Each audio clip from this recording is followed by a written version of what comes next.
Svo tilbaka og Ég frá Englandi og ólst upp í Kent og ég fæddist í Manchester. Og ég kom hingað bara þegar ég var nýbúin í tónlistarskóla. Kom með 3 ára píanónámi og bara sá auglýsing, langaði að koma sem túristi og það var of dýrt. Sá ég auglýsing í einhverju tónlistarblað. Auglýsingin var að lýsa eftir blásturskennari og kórstjóri, organisti, eitthvað. Og það var til 1 árs.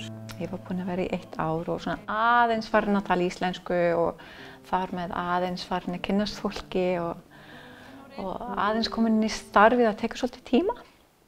Og bara ákvað að vera 1 ár í viðbót. Og ég var 1 ár í viðbót. Já. Og já, þetta gerðist trekk í trekk náttúrulega og nú eru árin 30 og 1, já. Já, Dilly hefur nú búið á Íslandi töluvert lengur en í sínu heimalandi og ekkert á förum. Hún hefur byggt upp og stjórnað kór Reyðarfjarðarkirkju í mörg ár. Ef ég segi aðeins frá kórstarfinu, náttúrulega þegar ég kem fyrst, þá gat ég alveg spilað á orgelið út frá píanónámið mitt í sæmilegur píanóleikari og hef alltaf sungið í kór og já, mér finnst það dásamlegt að syngja í kór. En að stjórna kór, það var eitthvað sem ég hafði aldrei gert og í rauninni svona venjuleg messuform, messutónlist, þú ert að sitja við orgelið og þú er búin að segja kórinn til og svona, en þú ert ekki beint að standa fyrir framan kór og stjórna og ég hafði aldrei sjálfstraust í að gera það þegar ég var yngri og til að byrja með ég bara söng með kórinn og sögðu þeim aðeins til og þau sögðu mér til líka því ég þekkti ekki tónlistina og ég lærði helling og svona smá saman þróist þetta. Ég lært alveg rosalega mikið. Í byrjuninni ég tek við bara kórinn og kirkjutónlistin og að hjálpa að flytja tónlist í messu fallega og það svona hlutverk kórsins. Svona smá saman þá vil ég fólk syngja skemmtilega lög og ég ekki að segja að kirkjutónlist sé ekki skemmtileg, hún getur verið það, en kannski nútímalegri tónlist og nýri útsetninga og ég hef farið út í það núna upp úr síðkasti að útsetja rosalega mikið fyrir kórinn og leita upp í svolítið skemmtilega svona öðruvísi tónlist handa þeim og við syngjum bara pop og klassík og þjóðlaga tónlist og bara tónlist frá öllum heimsins hornum. En þessi hópur, margir hverjir búin að vera kannski bara síðan þú tekur við, svona kannski ákveðin kjarni þó fólk kannski kom og fara og bætist við og eins og gengur.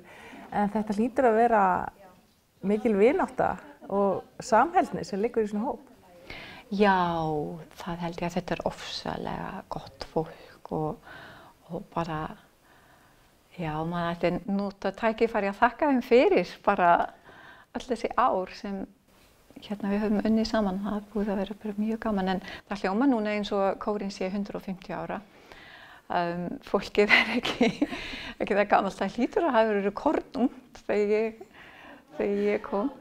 Það sem svo skemmtilegt að dætur og synir fólks í kórnum hafa byrjað að syngja með og fyrirverandi nemendur mínir hafa bæst í kórnum. Fólk hafa farið í burtu í námi og komið aftur og komið í kórinn.